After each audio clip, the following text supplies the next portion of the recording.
Here we can see three historical and very well-known bodybuilders. We got Kevin Levrone on the left, looking big, shredded, fantastic here for him. Lila Brada, smaller guy, but line symmetry everywhere. And then we have one guy on the right called Paul Dillett. You may have heard of him, you may have not. It's less popular, but he was huge. He was a monster.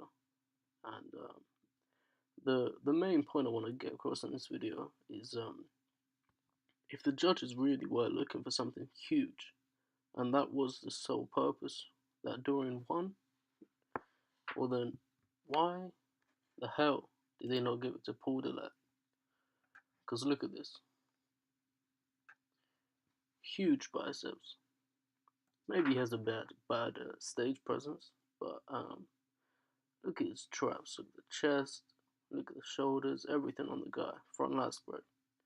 Not as great as Kevin's probably. The lats don't feel as wide, but everything else on the guy, he's for the most part a complete bodybuilder and has at least 20 pounds, on everyone else at the stage. Charles Clermont, Sonny Schmidt, Andreas Monzer, fantastic bodybuilder.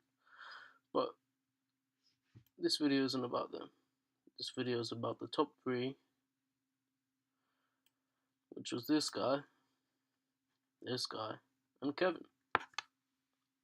So, let's get to it.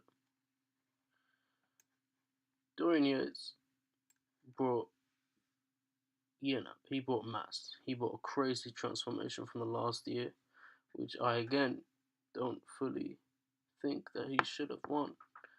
But, that's just my opinion. I mean, I'm not taking anything away from the guy. Crazy conditioning. I mean, look at the conditioning, look at his face. I mean, everything. You see graininess, you see hardness in his muscle. But in my opinion, he just has a lot of weaknesses. His biceps, for example, weaker than the majority. His chest, weaker than the majority. His quads were nothing to be, wowed about. But still, ignoring these weaknesses, Dorian Yates is one of my favorite bodybuilders. But I just simply don't think he should have won because, you see, we had this guy. And we had this guy, Sean Ray. Great physiques and complete for the most part. Other than Sean Ray's height, he wasn't missing anything. And Flex Wheeler, I mean, maybe his conditioning was lacking, but the aesthetics that he brought to the table was crazy for the most part, right? Anyway, let's carry on.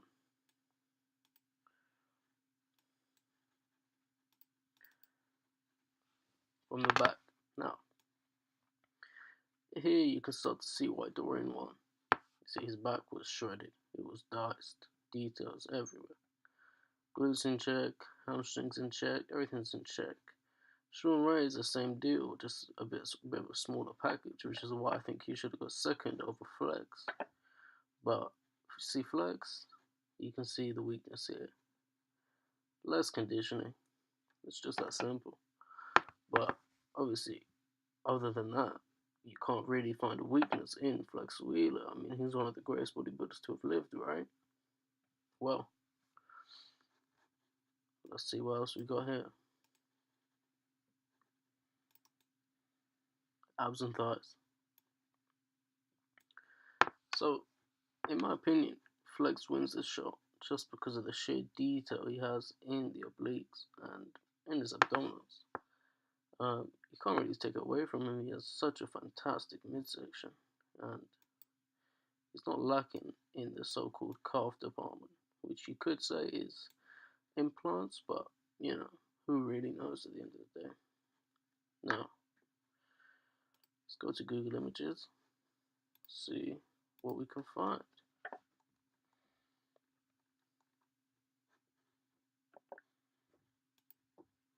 Most muscular. Dorian Yates, most muscular.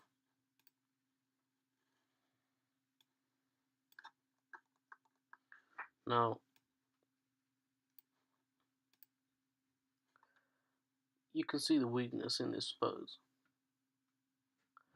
The delts aren't popping out.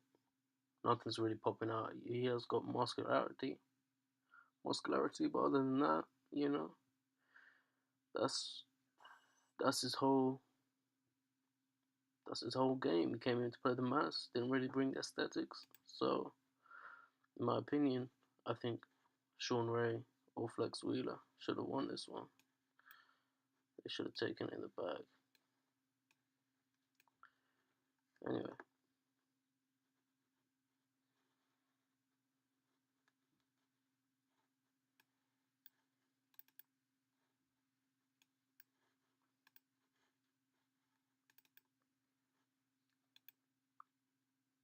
Front double bicep.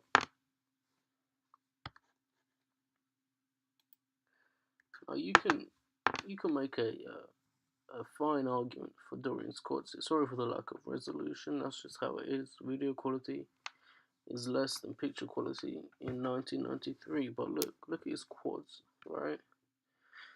His quads were very, very detailed in this show, 1993. But everything else was a lot less in terms of real detail.